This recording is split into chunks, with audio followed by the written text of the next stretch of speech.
At this time, the main character of my story has changed. I'd like to draw your attention to Anita Pisek, Witek's older sister. And this is the story of the responsibility which wouldn't have been taken. Anita had to grow up much faster than she's supposed to and prepared to. You can imagine a young girl who is growing in a well-off family and living very carefree life, and at one moment her whole life flips upside down.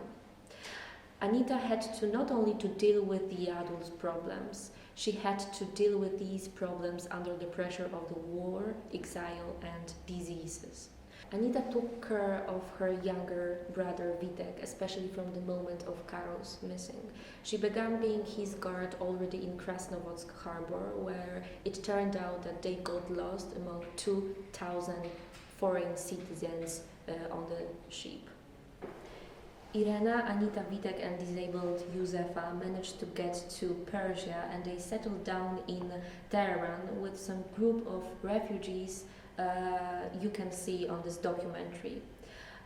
Here you can see also the business cards and addresses Irena wanted to use to contact her family abroad, but finally she didn't do it. Instead of asking for help, she started to systematically sold out all valuable things she grabbed from her Krakow flat.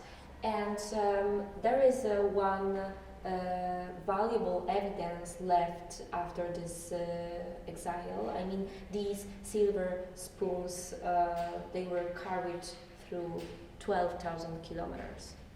After some time in Tehran, Witek got ill and he was taken to the provisional hospital on a beach.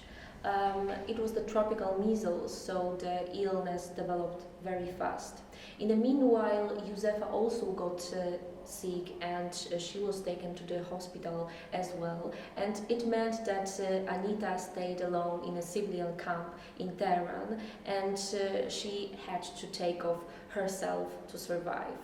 But now I'd like to draw your attention what Irena felt at that moment when she looking at her dying child, thinking about Anita who stayed alone in a civilian camp, worrying about her mother who was sick as well, and being hundreds of kilometers far from her husband Karol.